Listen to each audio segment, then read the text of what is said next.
এখন গাঁৱত এজন বেপাৰী আছিল। বেপাৰীজনৰ এটা গাধ আছিল।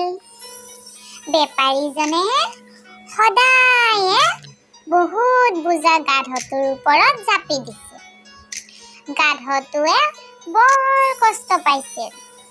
সি কোনোমতেহে বোজাবোৰ কঢ়িয়াই ফুৰিছিল।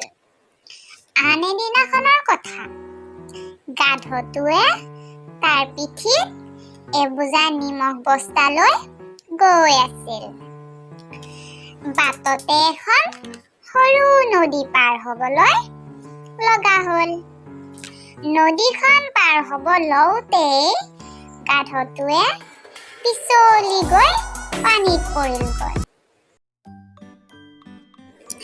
নদীখনত বহুত বেছি পানী নাছিল, সেয়েহে গাধটোৰ বিশেষ একো নহ'ল।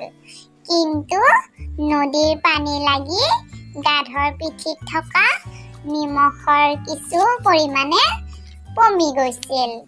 ফলত তাৰ বোজাবোৰ অলপ পাতল হৈছিল। গাধটোৱে পেটে পেটে ভাবিছিল, পিঠিত দেখোন বোজাটো অলপ কম হৈছে। এনেকে ভাবি গাধটোৱে বৰ ভাল পাইছিল, কাৰণ তাৰ পিঠিৰ বোজাটো অলপ কম হৈছিল।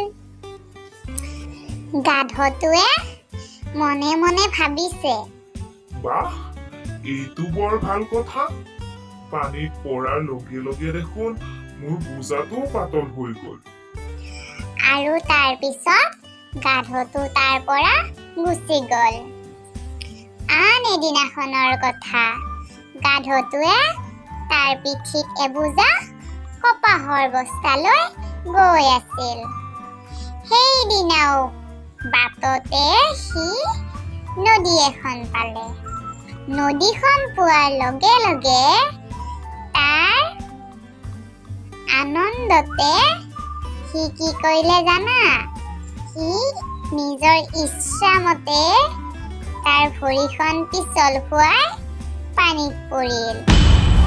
কিন্তু পৰিলে কি হ'ব? এইবাৰতো সি কপাহে কঢ়িয়াই নিছিল। কপাহত পানী লাগিলে পমি নাযায়, বৰঞ্চ কপাহ পানীত ধৰি ৰাখেহে।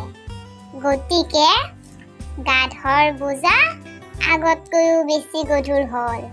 সি পানীৰ পৰা উঠিবই নোৱাৰা হ'ল আৰু তাতেই পৰি শেষত সি মৰি থাকিল।